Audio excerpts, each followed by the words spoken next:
expressed by the host or guests do not state or reflect those of the company, its management, sponsors, or any entities they represent. Oh, it's lit. We prime time. Subscribe, like, and share. Give us your feedback. Yo, I'm Manny at the plate and Kobe off a steal. Gretzky for the goal and Brady at the wheel. I'm a game changer, the Osaka of the tennis. And breaking scoreboards, Simone of the Olympics. Defense and big business, the Mayweather who way better. From the greatness of Jim Brown, I've been down. Talking sports before I was off the porch. Screaming Bo knows while Jordan was playing horse. Late 80s getting torched by the drive and the shot. 2016 got a ring off the three in the block. They eased to forgot the cardiac kids. Price and Doherty, Bale in the Indian years. This who it is. Your host DeeTrynt, yo, that's a name banger. Come in the streets and talk sports with the game changer. Yo, your host DeeTrynt, that's a name banger. Come in the streets and talk sports with the game changer. DeeTrynt, Game Changer Sports Talk in the Street Sports. Man, what's really, really good? Streaming on multiple media platforms, Facebook, Twitter, Twitch, YouTube. Follow us on IG and on all those social platforms at DeeTrynt or InDaStreetzSportz. Make sure you get hip to the website, InDaStreetzSportz.com. And if you miss any of the live streaming, you can always find the replays on Spotify, Google Podcasts, Radio Public, and various other streaming platforms. Just look for InDaStreetzSportz. Subscribe, like, follow, share. Then you will see Game Changer Sports Talk with DeeTrynt. You do the same as well. Well, this is a Browns town. Okay? We love the Cavs. We love what we now call the Guardians. Okay? We also love our old state. All right? But this is a Cleveland Browns town. Make no mistake about that. All right. And when the Browns are playing well, when the Browns are a team, a formidable foe, this city is in good spirits. All right. And right now, the Browns are 6-3. 9 games into the season, 10 weeks into the season, the Browns are 6-3 with 7 games left. And the upcoming game against the arch nemesis, Pittsburgh Steelers. All right. Before I even go on about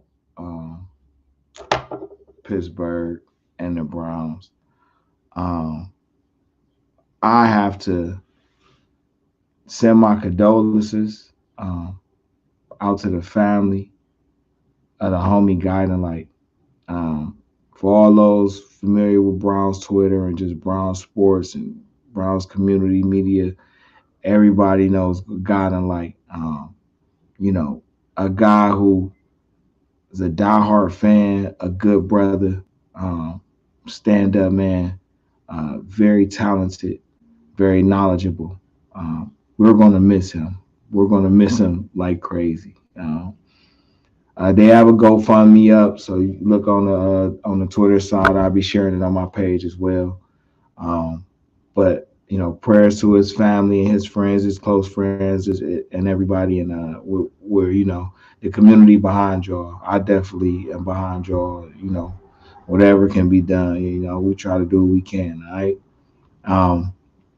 But the Browns, man, we love our Browns. And it has been, as they would say, a tumultuous season thus far for us Cleveland Browns fans. Because, look, man, it seemed like we can't catch a break. I ain't going to hold you. It seems like we can't catch a break, right? Week 2, Nick Chubb goes down. Week 1, Jack Conklin goes down. Now Jed Wills is down. Deshaun Watson is down. Marquise Goodwin is down with a concussion.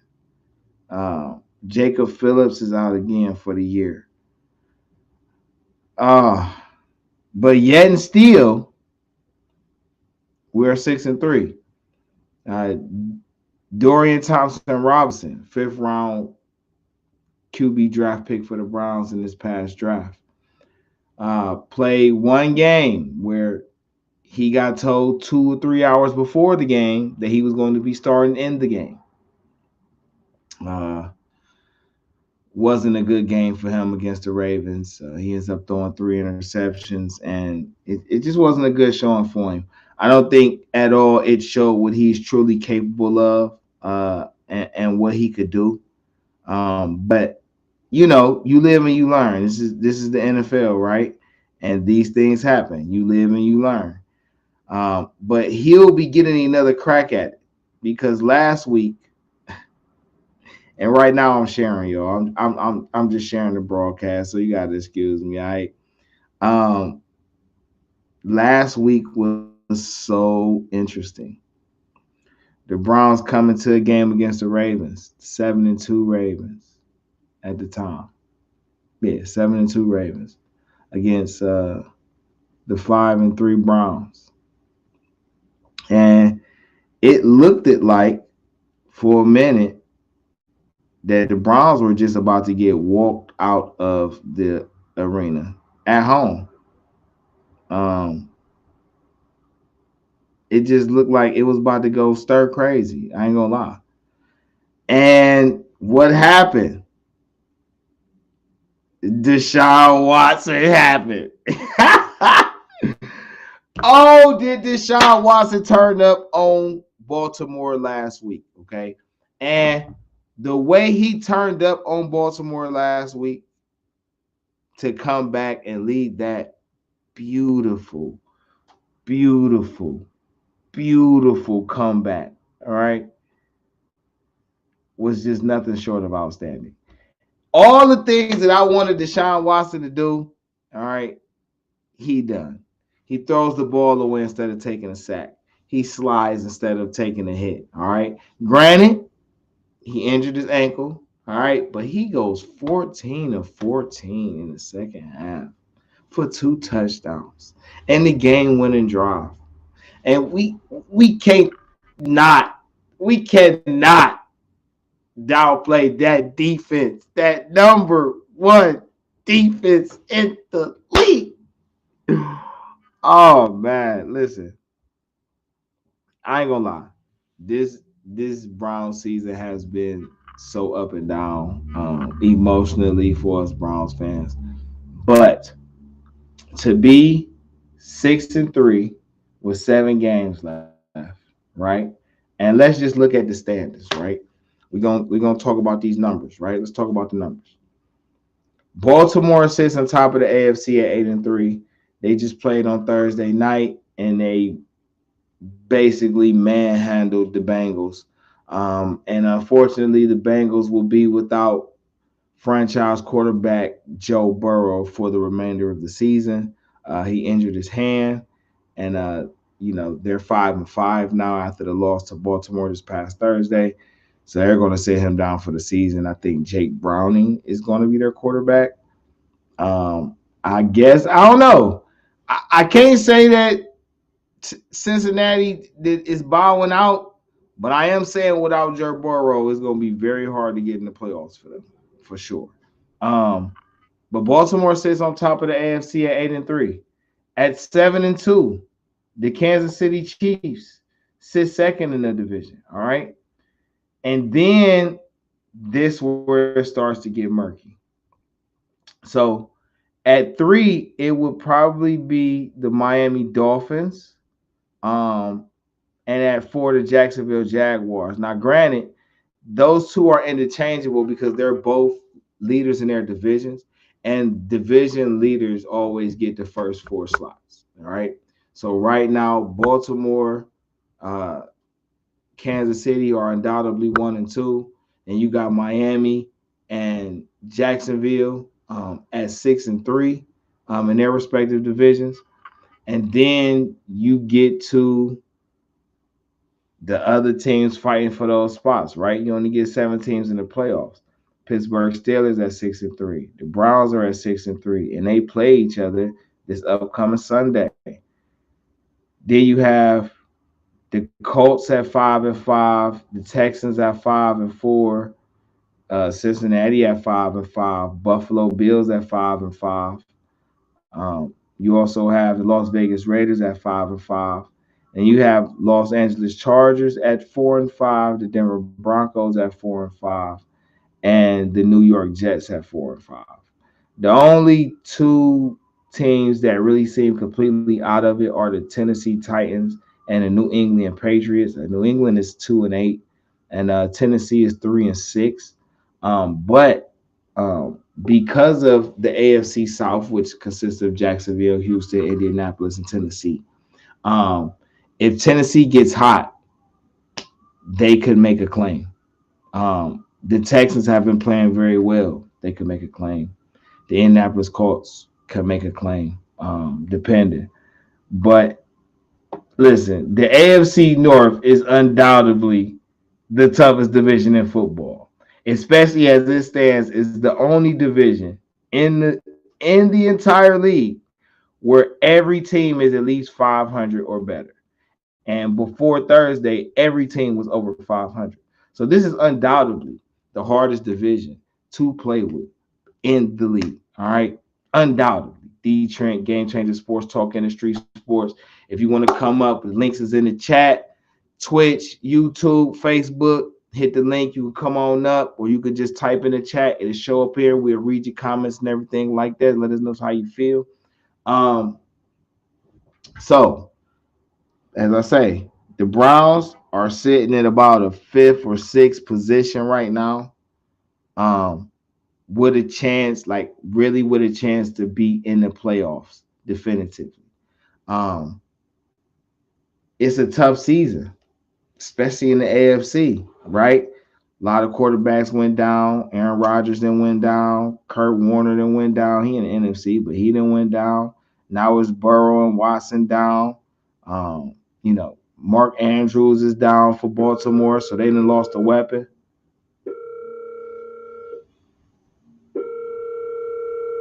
Hey, listen, did you not see my face though? Did you not see my face? Like, what is that going on over here? So, it's been a crazy season. Like, you really have to bring your A game week in and week out. I mean, let's take the Pittsburgh Steelers, right? This is a team that nobody will argue against. They have very little offense to be scared of. That defense is carrying that team, okay? And they don't have the most formidable names at every position at every level. They do have some, but just not at every position at every level. And for some reason, Mike Tomlin finds a way to win. He finds a way to make them relevant and keep them relevant, all right? And shouts out to Kevin Stefanski, though, right? Because 4 consecutive years, he's started off 3-1. All right. His whole tenure here, he ain't lost. He done won at least 7 games every year. All right. That's a very, very, very big step from what the Cleveland franchise has been used to over the past few decades. All right. So right now, the Browns are in the fight. That's what all this was culminating to. The Browns are in the fight. Regardless of how you feel about what they could have, should have, would have done, how things could have, should have, would have played out, if that and that, the Browns are in the hunt. And the Browns are in the hunt with one of the top 3 defenses in the league. Shout out to the Eagles, shout out to the Ravens. All right. The Browns have one of the best 3 running attacks in the league. Shout out to the Ravens. Shout out to the Bears. All right. And I mean, the special teams hasn't been, unflawed this season. But I mean, the Browns have blocked, 3 field goals this year? Right? Myles Garrett has 11 sacks. All right. We got pick sixes. We got fumbles. We got Grant Delpit, Jeremiah Wusu, Cole Moore leading the team in tackles. Okay. And we had questions about Jeremiah this year, right? Double O has came in, done his job. Zadarius Smith has been nothing short of spectacular. And so has Dalvin Thompson. We even seen some Jordan Elliott sightings in the past couple games. Jordan Elliott has been getting in the backfield and causing much disruption. Okay? Anthony Walker, showing why he's the guy in the middle. Like, I'm highlighting these things because a lot of Browns fan base is a little, I guess, on the fence, right? And right now, our team needs us. Our team needs us. They need us to be positive and behind them. So I want to be able to highlight the positives of what's going on through all the shambles and everything, right? Denzel Ward out. Martin Emerson has been out. Greg Newsome has been in and out, okay? But guys like Michael Ford and Cameron Mitchell has been out a little bit, have came in and stepped up.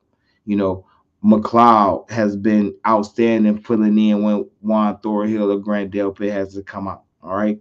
DeAnthony Bell has came in and been impactful on the special teams as well. Um, you know, we traded Donovan Peoples-Jones at the trade deadline. I wish him much success over there in Detroit because Detroit is over there doing their thing. They going to the playoffs. So he might find a good role over there because they need a possession receiver for real, somebody who can catch in traffic because they got playmakers. So we really got to look at the positives, all right, and see what we got. Now when we get to specifics, right? All right, let's just go get more into the numbers. Let's go team specific, player specific, right? Deshaun Watson leads the team in passing, 1,015 yards on the season, 61% completion, 61.5 completion percentage, averaging 6.5 yards of completion, 7 touchdowns, 4 interceptions. Longest completion was 59 yards. He was sacked 17 times in the 6 games that he played. 6 games he played. And he's a 5-1 record in those games. Let's why everybody talk crazy about Deshaun.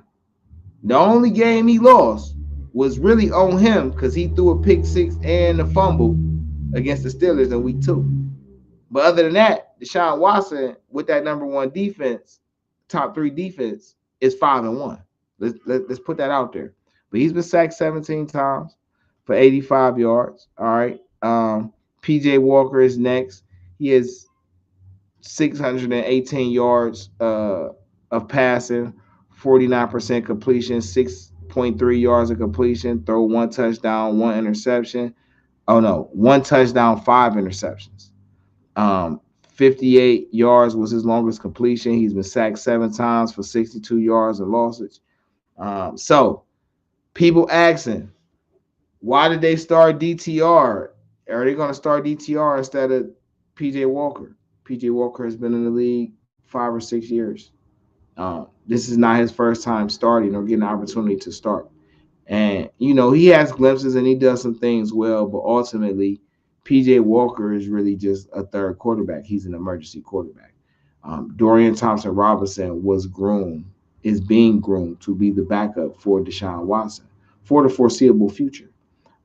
So with Deshaun Watson down and for the type of offense that we have, with the type of playmakers we have right now, it would make all the sense in the world to play Dorian Thompson-Robinson and get that experience up under his belt. If you're going to live and die in the season, you want to live and die with something that you handpicked, which is a lot like Deshaun. He isn't mentally there where Deshaun is, but he's there. You can use that.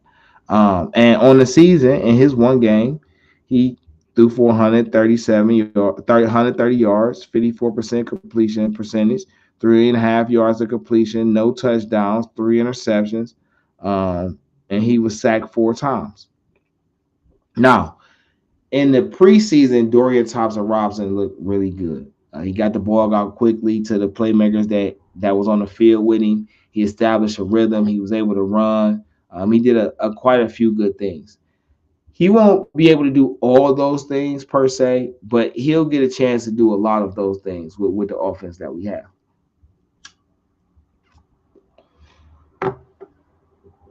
And we got a top three rushing attack, right? Nick Chubb, who went out in the Steelers game earlier this year. You know the Browns want some payback for that, right? Not to say like they're gonna be out hunting people, but they're gonna play hard. You know what I'm saying, on the strength, right? Jerome Ford is not a leading rusher. 124 attempts, 532 yards, 4.3 yards an attempt, a carry. His longest was 69. He's rushed for 2 touchdowns. Kareem Hunt, who was brought in, 70 carries, 228 yards, 3.3 yards a carry. His longest was for 16 yards. He has 6 rushing touchdowns. Pierre Strong, 34 attempts, 152 yards, 4.5 yards a carry. His longest was 40, and he has 1 touchdown. Nick Chubb, before he went, he only played 2 games or a game and a quarter. He had 28 carries, 170 yards, 6.1 yards a carry. His longest was 20. Deshaun Watson on the season, 26 attempts, 142 yards, 5.5 yards a carry. 16 yards was his longest, 4 rushing touchdown. And even PJ Walker has gotten a mix, 12 attempts for 31 yards, averaging almost 2.5 yards a carry. His longest was for 9. So the Browns have been able to find ways to move the ball on the ground. They've been exceptional at it this season. As I say, they have a 3 rushing offense. The Ravens, who have more than them as far as yards go. Rushing touchdowns, the Browns still top 10 in that with 10. Rushing first downs, Browns top 5 in that with 75. They've had about 4 fumbles this year. So the Browns rushing game is good. It's very good. Even with with losing Jed Wills and losing Conklin, they've been able to have Hudson and DeJuan Jones come in and really step in and really, do their thing. Wyatt Teller and Joe Bitonio has been stellar as well. Kevin Stefanski has found a way to bring in Nick Harris and play him at fullback/center, something that's been officially documented as his position, his dual position game. And that's helped to run the game out a lot.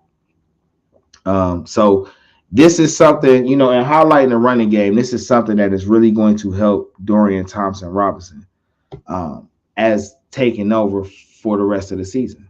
He's a running quarterback. He's a guy who started, 4 or 5 seasons at UCLA. He has a lot of records. So he's mature. He's older. He can do the job. It's no mistake that he could do the job. And he actually has people to throw to. All right. Let's go to the receiving numbers, right? Amari Cooper leads the team in receiving, 41 receptions, 715 yards, averaging 17.5 yards a reception. His longest was for 59, and he has 2 receiving touchdowns. David Njoku, second, 38 receptions, 377 yards, 9.9 yards a reception. His longest was 41. He has 2 receiving touchdowns. Elijah Moore, who has touched the ball quite a bit, though, in his first season, way more than he did with the Jets. He's definitely been involved. And he has 34 receptions for 314 yards, 9.2 yards a carry. His longest was for 33, and he has a receiving touchdown. Jerome Ford, again, 21 receptions, 141 yards, 6.7 yards a reception, 19 yards his longest reception with 2 receiving touchdowns. You know what I'm saying? Kareem Hunt, 6 receptions, 58 yards, 9.7 yards a reception. His longest for 13. Donovan Peoples-Jones on here, but he ain't on the team no more, so it don't even matter. So Dorian Thompson-Robinson, on top of having some type of running system that allow him to not feel like he has to take over the game. He has a number one receiver that is a formidable receiving threat. He has a tight end that's a formidable receiving threat. He has a dual receiver down there who he can move around and run out the backfield and throw receptions to. He has a starting running back that he can do this to, and he has a backup running back that he can go to for the tough yardage. Listen, we going against Pittsburgh, right? And then again, I give Pittsburgh their props, bro. Like Pittsburgh has found ways to win because that is what the NFL is about. It's about finding ways to win. But, bro, these Browns ain't no joke. These Browns ain't no joke, all right? And most of the time, most of the season, they've been shooting themselves in the foot. It's not like teams has been coming waxing us. The only team that came close to that was the Ravens, and that was when Deshaun ain't playing and Dorian Thompson had to play on short notice. That was it. And even then, we shot ourselves in the foot. It wasn't like we shot ourselves in the foot. So as long as the Browns don't beat themselves, they have a chance to end the season with a very, very, very, very good record. Okay, hold on. Let's check them out because we're gonna dive a little more into the specifics of the Pittsburgh game in a second. But let's just check out the Browns' schedule for the rest of the season, right? So they play the Steelers at home tomorrow, 19th. That game will be shown on CBS or Paramount or whatever that station is for wherever you're viewing from. The following week, they travel to Colorado and they play the Broncos, and that'll be a 4 o'clock game shown on Fox. The following week, they play the Rams. All right, let me call these records out. The Broncos are 4-5. Then they travel to Los Angeles and they play the Rams, and the Rams are 3-6. The Browns travel then back home where they play the Jaguars on CBS. Rams game on Fox. Jaguars games on CBS. Then they have a flex game where they play the Bears, who are 3-7. Now, so far, the only winning record team is the Jaguars of 6-3. They share the same record with the Browns. Bears are 3-7. Then we get to Christmas Eve game where they play the Texans in Houston, and the Texans are 5-4. We'll see where they get 4 games from now. Then they play the Jets at home, and I know they're looking for that. That is a Thursday night game that'll be on Prime Video. Jets are currently 4-5, and they end the season against the Bengals, and that game hasn't been figured out on what channel or at what time it's going to be played. It's going to be a flex game as well. But just looking at that, Broncos, Rams, Jaguars, Bears, Texans, Jets, Bengals, it's not impossible for the Browns to win each one of these games. You know what I'm saying? I ain't saying that they gonna run the table. I'm saying it's more than possible.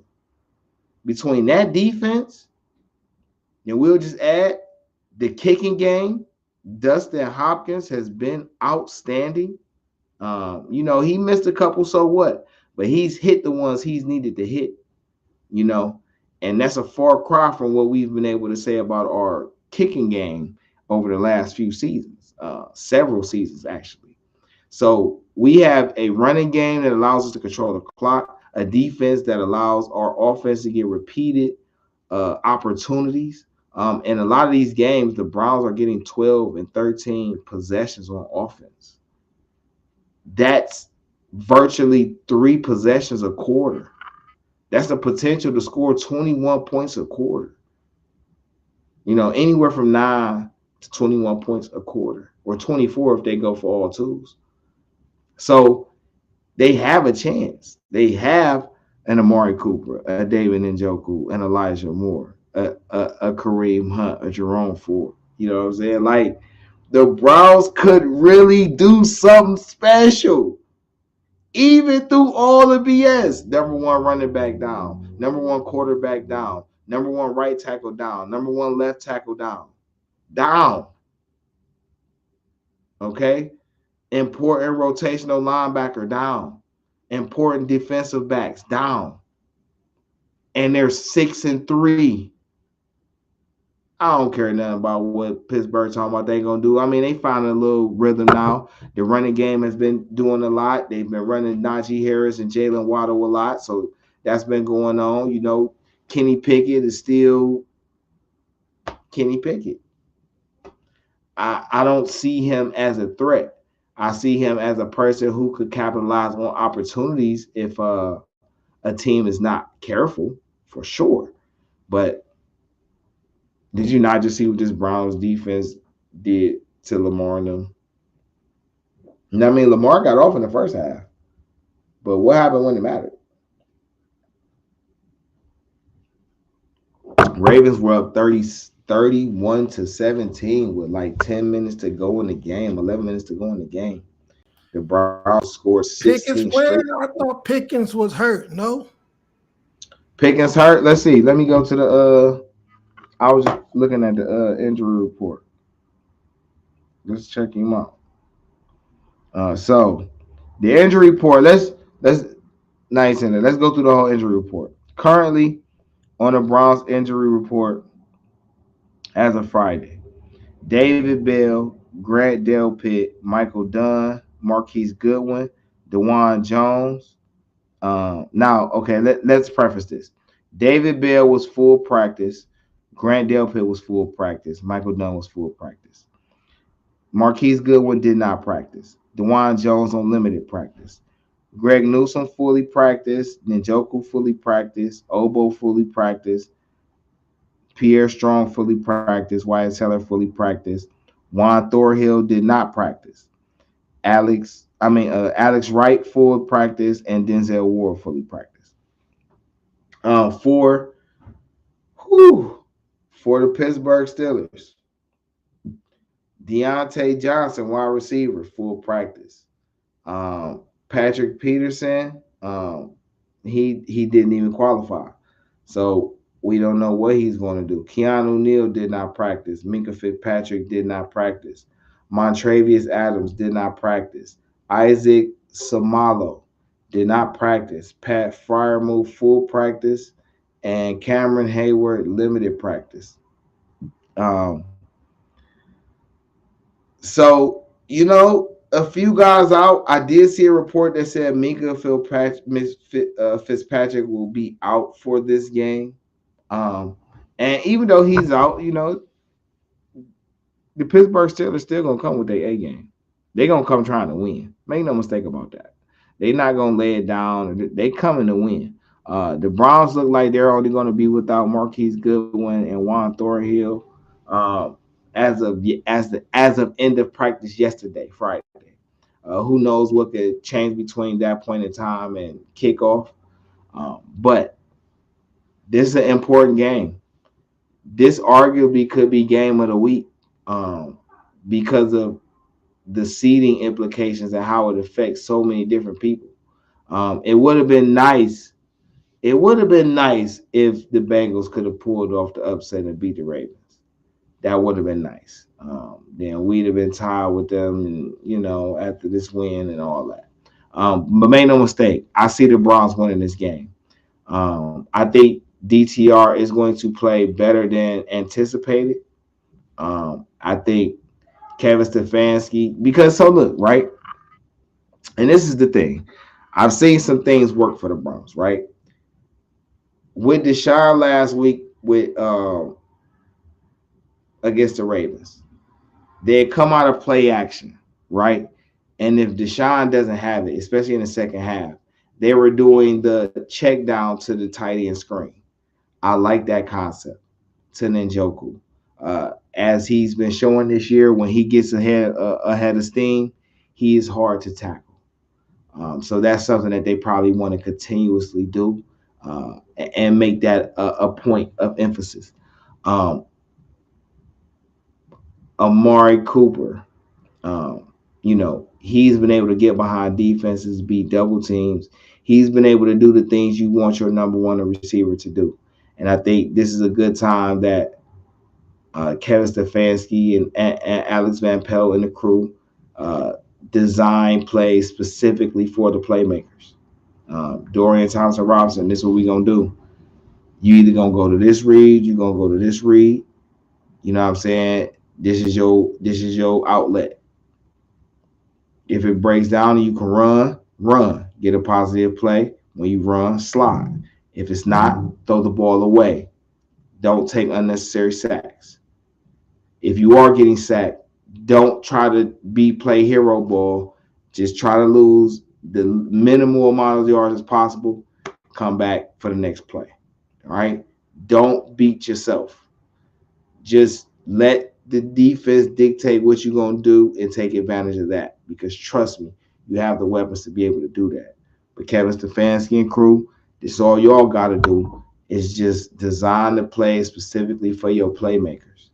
And then have your B, C, D options off of that. He shouldn't be getting 5 options, no way. Between that defense, that running game, a running quarterback, and a different type of plays and formations that you could run, these Browns should be scary to play. Even without our number ones at key positions, these Browns should be scary to play. DeeTrynt, Game Changer Sports Talk, Industry Sports, streaming on multiple media platforms, Facebook, Twitter, Twitch, YouTube. Follow us on IG at Industry Sports or at DeeTrynt. Also, subscribe to the InDaStreetzSportz.com website where you can get the latest articles and updates on sports going on around the state. Little league, high school, college, pros, whatever it is. Little league spotlights and more. If you missed the live streaming, you can catch the recordings, the replays on Spotify, Google Podcasts, Radio Public, and various other streaming platforms. Just follow the Industry Sports channel. Subscribe, like, share, follow. Once you get in there, you can find Game Changer Sports Talk with DeeTrynt. You do the same as well. So, in saying all that, I think the defense should have a field day. Especially with majority of the horses playing. I don't see how Pittsburgh gets 20 points. I'm going to peg them for 13. 2 field goals and a touchdown. I'll give them that. The Browns, I think, are going to get at least 10 to 11 offensive possessions in this game. 10 to 11. They could end up with 14, but my low number is 10. My high number is 11. Somewhere between 10 and 11. Well, I guess my high is 13. I'll say my high is 13. My low is 10. My high is 13. But I think in those possessions, between the running game, the kicking game, and if we get anything from the special teams on the return side, I think the Browns could put up anywhere from 27 to 34 points. But I'm going to go with a 30-10 score.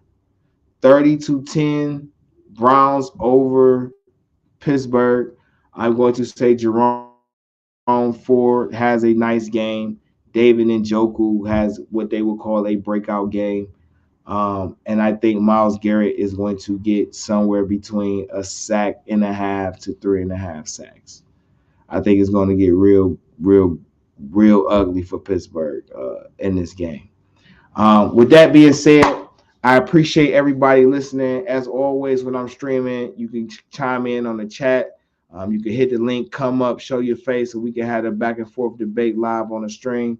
DeeTrynt, Game Changer Sports Talk. Appreciate everybody viewing. Make sure y'all catch us later, man. Be safe, stay dangerous.